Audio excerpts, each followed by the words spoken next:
Hola a todos, mi nombre es Javier Rosales Rojas y les hablaré sobre el dicroísmo circular, dispersión óptica rotativa y polarización de fluorescencia.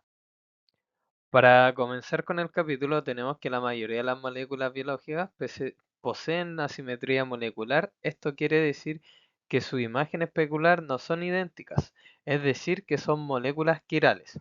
Un ejemplo muy popular es el que se observa en la siguiente imagen, donde tenemos que dos manos, donde se observa la mano derecha con respecto a la mano izquierda. Estas manos o esta imagen no son idénticas, dado que al superponer una sobre la otra, estas son distintas. Este fenómeno es el que se denomina quiralidad y se encuentra en la naturaleza. Este tipo de moléculas quirales puede distinguirse por sus interacciones con la luz polarizada, ya que es muy específica y se ha demostrado ser un método importante para caracterizar estructuras tanto de moléculas pequeñas como macromoleculares. Tal como se ve en la imagen, tenemos tres tipos de luz, donde en primer lugar tenemos la luz no polarizada. Estas ondas se orientan aleatoriamente en el espacio dando la impresión de una cierta rueda. Luego en la siguiente imagen tenemos la luz polarizada linealmente plana, donde la onda está orientada en una sola dirección, tal como se muestra en la figura, y cuando una molécula quiral interactúa con la luz polarizada plana, el plano se rota con la dirección y la cantidad de rotación depende de las características de la molécula. Y finalmente tenemos la luz polarizada circularmente, donde se traza un círculo y a medida que se propaga una onda de luz eléctrica, esta luz puede tener dos direcciones, una hacia la derecha en sentido horario del reloj y otra al lado izquierdo en sentido antihorario. Un dato que es interesante es que sabemos que los aminoácidos en la mayoría de los sistemas biológicos son leo-rotatorios, es decir, rotan la luz polarizada plana hacia su izquierda. Para determinar los efectos de la molécula sobre la luz polarizada, se suelen realizar dos tipos de mediciones que vendrían siendo la rotación óptica y el digroísmo circular. Para comenzar, hablaremos sobre la dispersión rotatoria óptica, donde se mide la rotación de la luz emitida a través de una muestra. ¿Cómo funciona este experimento?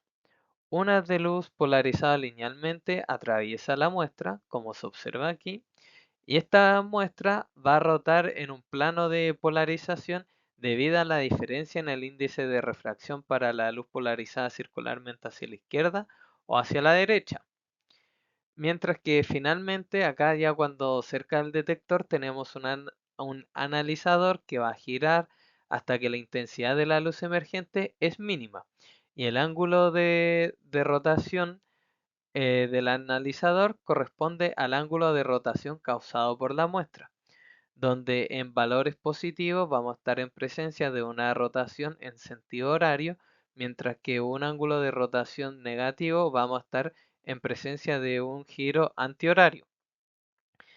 La magnitud de este ángulo de rotación va a estar dado por la rotación específica, el ángulo de rotación dividido por la longitud de onda multiplicado por la concentración de la muestra.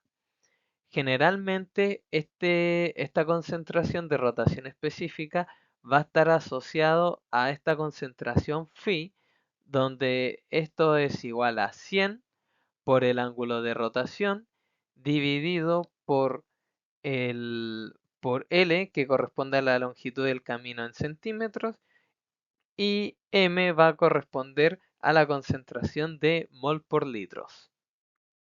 Ahora pasando al segundo experimento tenemos al digroísmo circular, el cual es un fenómeno óptico que se refiere a la diferencia en la absorción de la luz polarizada circularmente, donde esta diferencia de absorción va a ser igual a la absorción del giro hacia la izquierda menos la absorción de luz de giro hacia la derecha.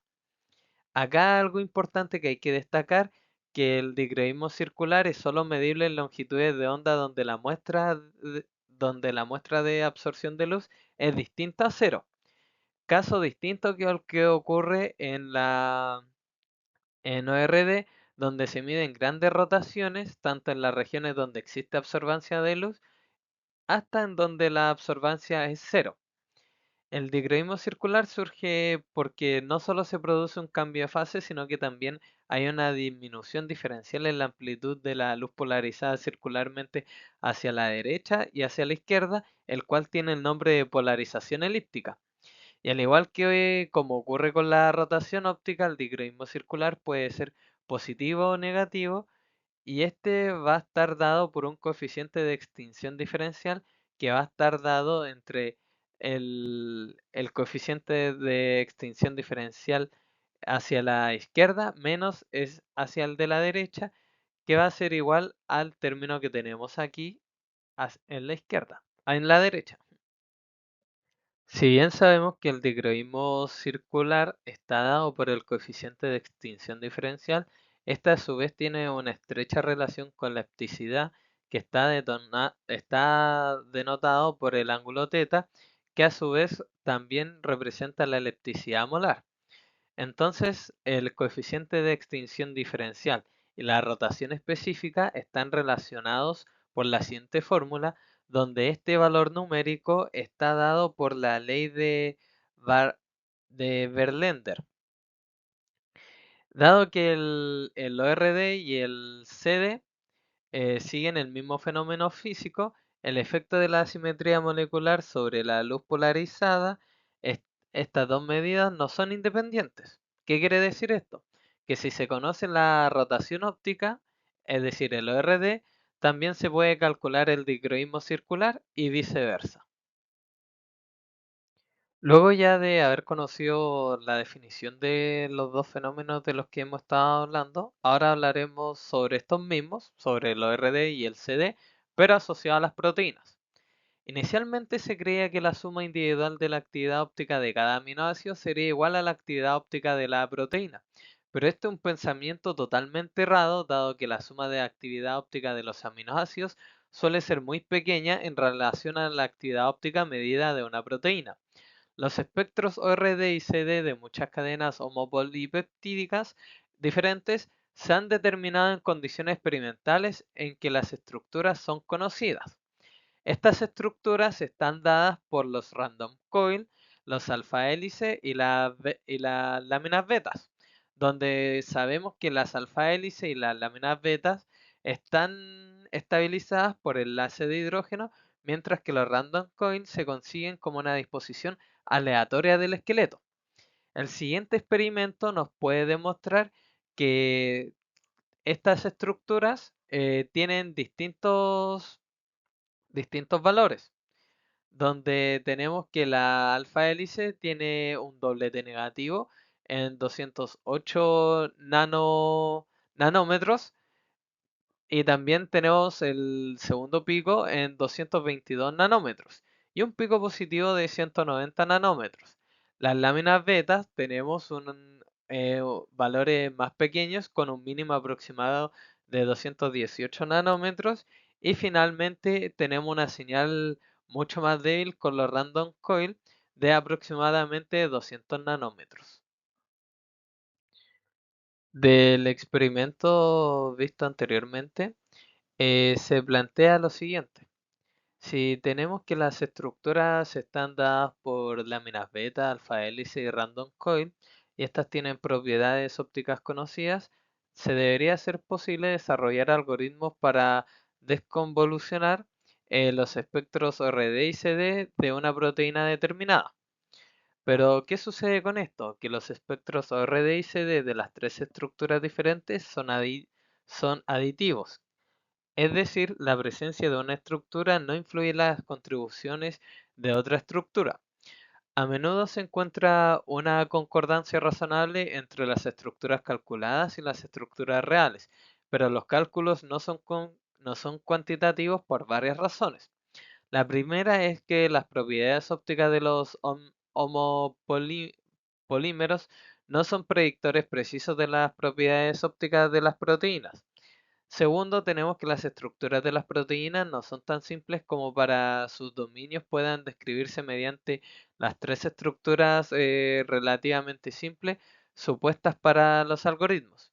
Y finalmente tenemos que las cadenas laterales de los aminoácidos influyen en los espectros y ciertas longitudes de onda son superiores a aproximadamente los 200 nanómetros, como lo que ocurre con los aminoácidos de tirosina, fenilalanina y triptófano.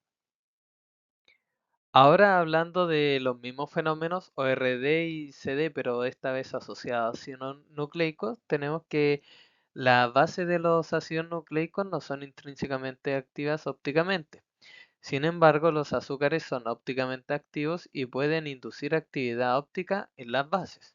Esta actividad óptica es relativamente pequeña y los espectros de ORD y CD de los aminoácidos no, no son solo la suma de los monómeros.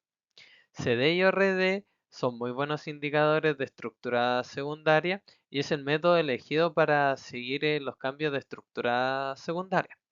Acá podemos ver un ejemplo donde tenemos el ácido polidenílico, que es la poli-A, y también el ácido adenílico, donde ambas estructuras estarán bajo un experimento a pH neutro y temperatura ambiente, donde se va a calcular la electricidad y la función y tenemos el espectro que va a estar dado por los nanómetros, donde tenemos que la polía tiene una electricidad grande, que es la que se puede ver aquí, siguiendo el cursor, debido a que existe una estructura helicoidal. Pero si la estructura se destruye aumentando la temperatura o yendo a pH extremos, la electricidad desaparece como se observa en esta, en esta onda. Mientras que para el ácido adenílico tenemos una onda demasiado pequeña. Siguiendo la misma línea, tenemos que el CD y el ORD de los polinucleótidos se ha estudiado ampliamente. La gran electricidad se debe principalmente a las interacciones de los vecinos más cercanos, es decir, bases adyacentes, que estos están apilados uno encima del otro y este apilamiento es el principal responsable de las propiedades ópticas alteradas de las estructuras helicoidales. Propiedades de ORD y CD de una base están influenciadas solo por sus vecinos más cercanos y este puede simularse fácilmente sumando el espectro de cada base teniendo en cuenta únicamente las interacciones de sus vecinos próximos, Eso sí, esta simulación se vuelve un poco más complicada cuando estamos en presencia de DNA bacteriano, dado por el gran tamaño que estos contienen. Acá en el gráfico se puede mostrar un cálculo de digroismo circular del DNA de Escherichia coli, donde en la línea continua se puede observar la elipticidad de la forma nativa de la Escherichia coli. En la línea segmentada tenemos la forma desnaturalizada, mientras que en la forma punteada tenemos la elipticidad del promedio entre la forma nativa y la forma desnaturalizada del DNA de Escherichia coli. Siguiendo por la misma rama, voy a explicar sobre la unión de moléculas pequeñas al DNA. Tenemos o debemos saber que el DNA es un objetivo farmacológico es súper importante, dado que las interacciones de su estructura tendrán importantes implicaciones biológicas.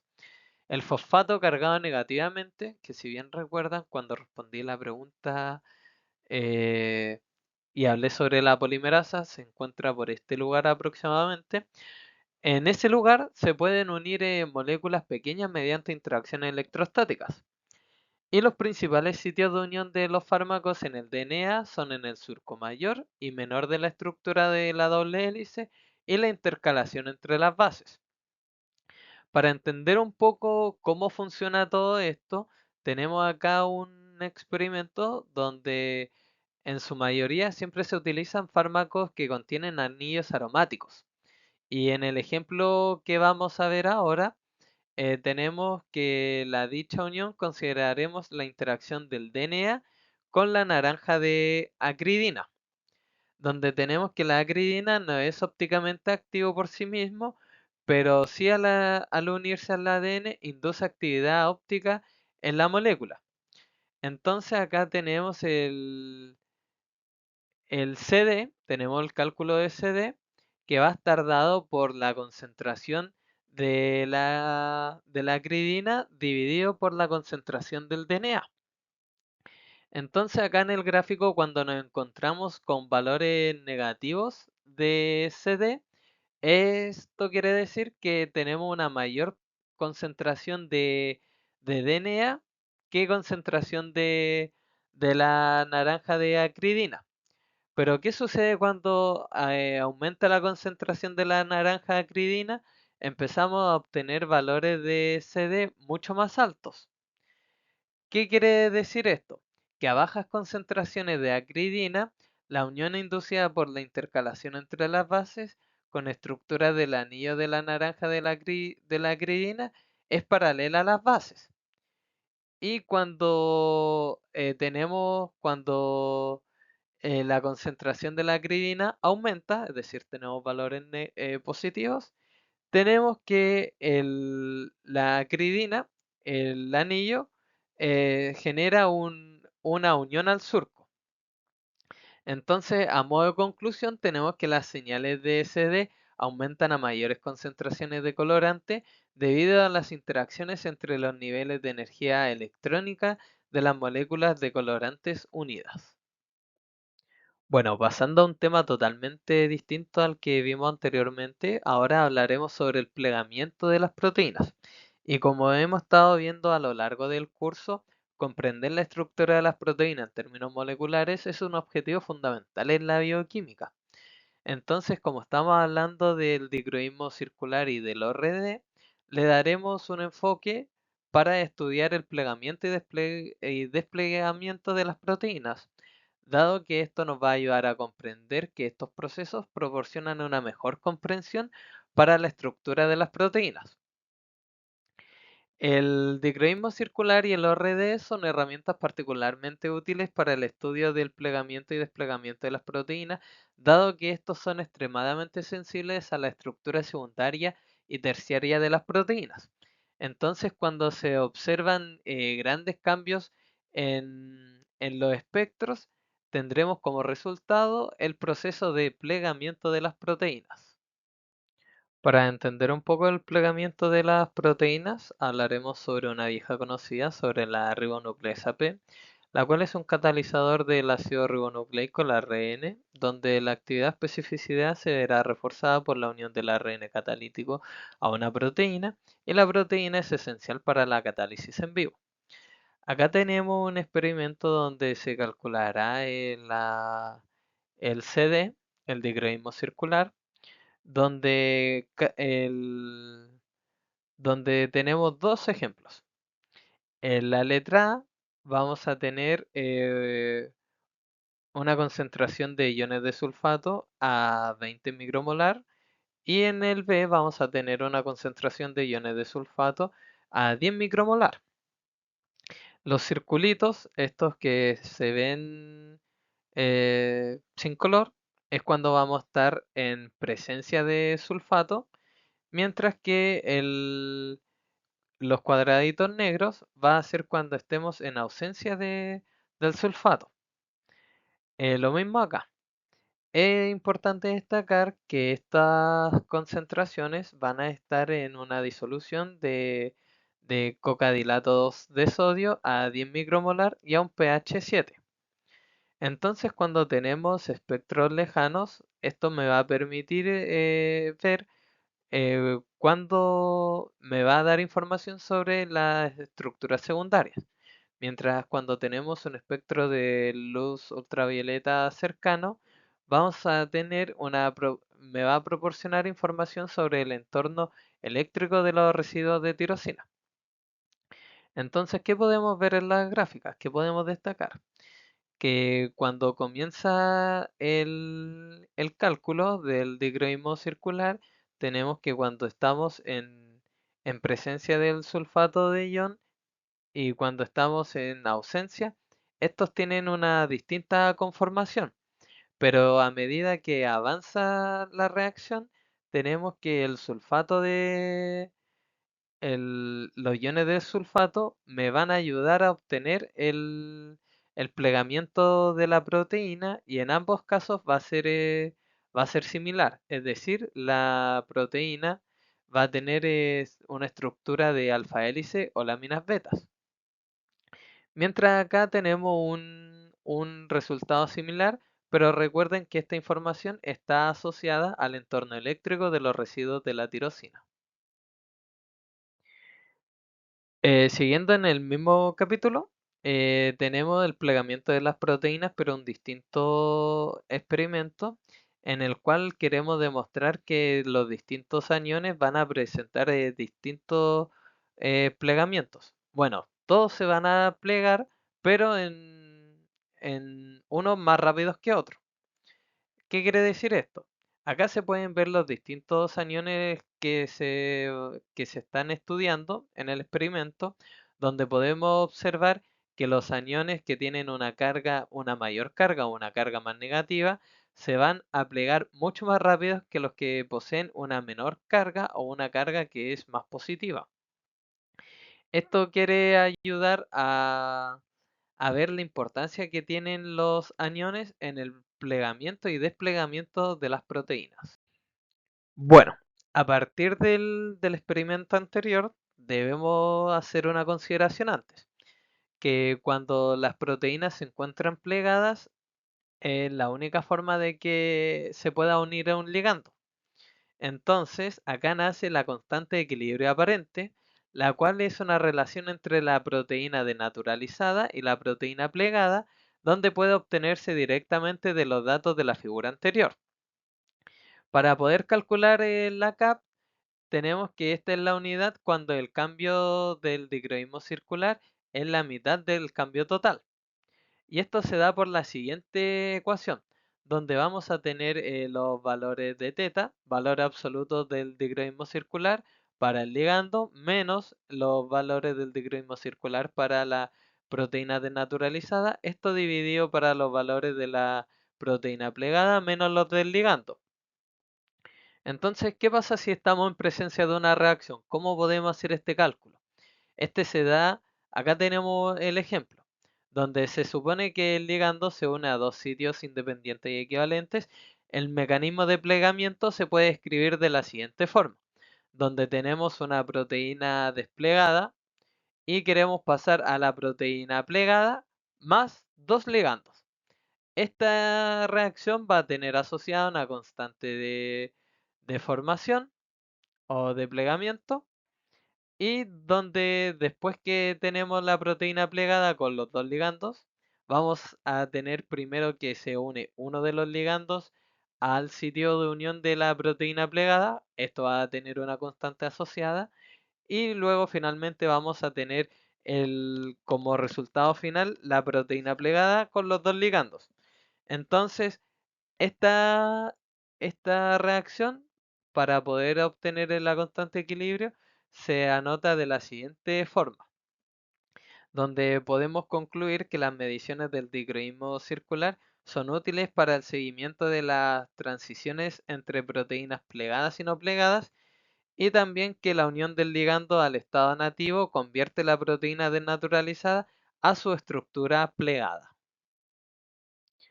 Ahora entrando en un nuevo tema, tenemos las interacciones del ADN con proteínas de dedos de zinc.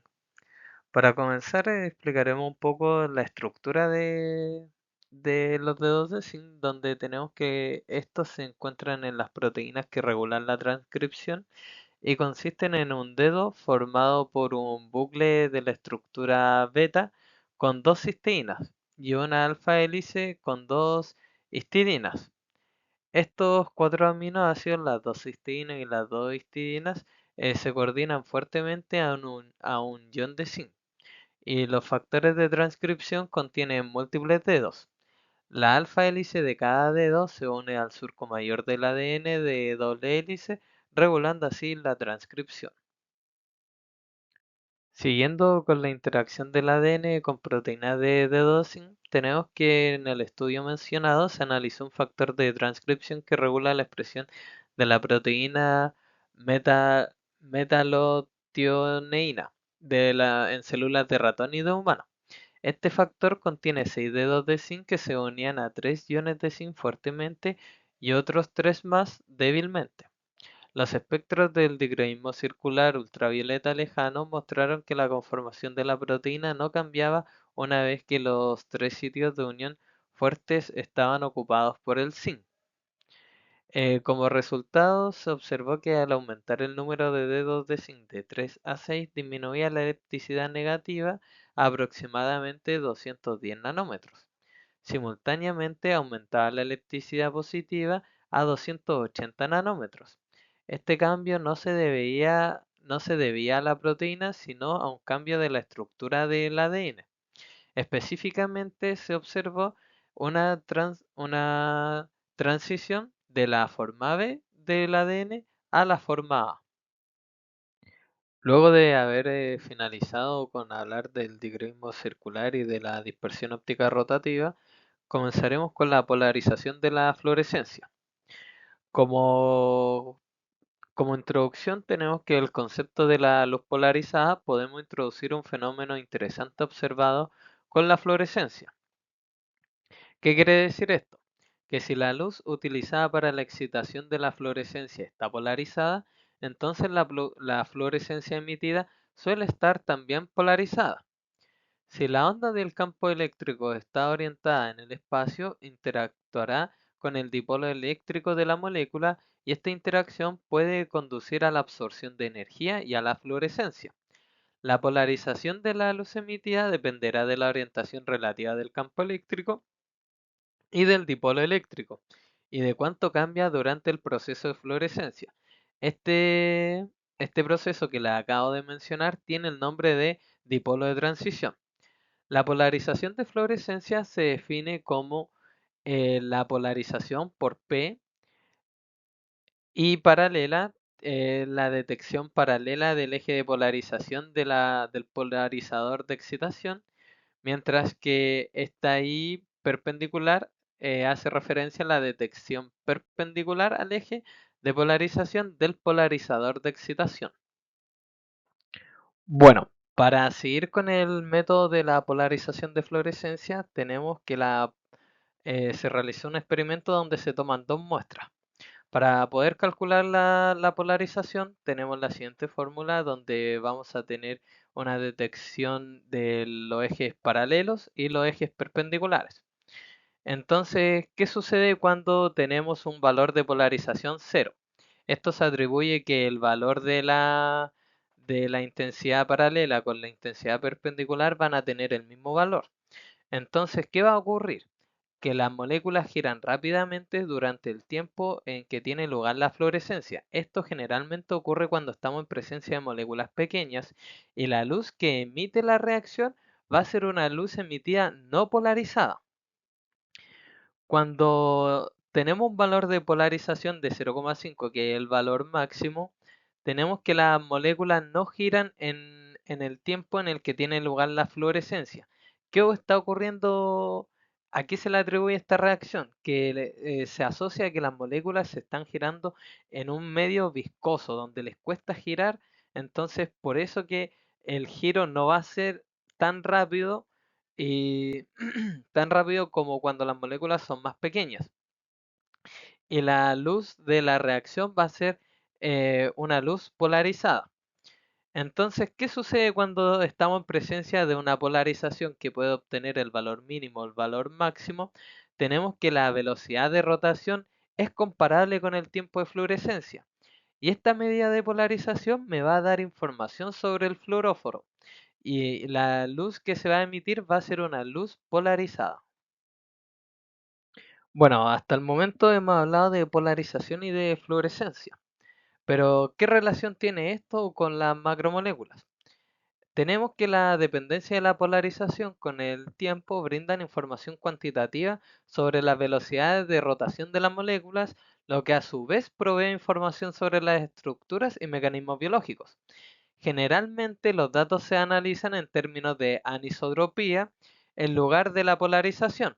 Aunque los dos conceptos son equivalentes, la anisotropía se define de la siguiente forma. Si pueden observar, esta fórmula es igual a la de polarización, solamente que acá tenemos dos veces la intensidad de la luz de forma perpendicular. La dependencia de la polarización con el tiempo puede calcularse midiendo la dependencia temporal de la fluorescencia de los componentes perpendiculares y paralelos para una rotación simple. Entonces acá tenemos la fórmula para una rotación simple y acá tenemos un término súper importante que es el valor de correlación rotacional, que a su vez este tiempo de correlación rotacional va a tener una constante de difusión rotacional. Y este tiempo de correlación rotacional aumenta cuanto mayor sea el volumen molecular, por lo que esta medida es una medida directa del tamaño de la macromolécula y acá está la importancia de todas las mediciones que he compartido con ustedes hasta el momento sobre la fluorescencia. Bueno, ahora vamos a ver un pequeño ejemplo de donde se utiliza la fluorescencia para un caso de estudio, donde tenemos que el VIH, siendo un retrovirus, necesita integrarse al genoma del huésped para poder infectarlo, y este proceso es complejo e involucra varios pasos. Para comenzar, tenemos la importancia de la enzima integrasa, que es fundamental en el proceso, siendo responsable del procesamiento de T3' y la transferencia de la cadena. Este proceso puede ser monitoreado in vitro por oligonucleótidos cortos que modelan el terminal del ADN viral. El estado oligomérico de la integrasa unida al ADN viral puede ser estudiado por mediciones de anisotropía de fluorescencia. Los investigadores estudiaron esta integrasa mediante los experimentos de fluorescencia, específicamente midiendo el tiempo de correlación rotacional a través de fluorescencia del triptófano, aminoácido que está presente en la integrasa, y además hicieron una marcación del ADN fluorese- con fluorescencia. Los resultados revelaron información importante sobre la estructura oligomérica de la integrasa, donde pudieron observar que a 25 grados Celsius, cuando se une el ADN viral específico, el tiempo correlacional rotacional disminuyó de 90 nanosegundos a 20 nanosegundos. Esto sugiere que la integrasa cambia su estructura al unirse al DNA, y sin DNA, la integrasa forma principalmente tetrámeros, los cuales al unirse al ADN, la integrasa parece despolimerarse formando monómeros y dímeros.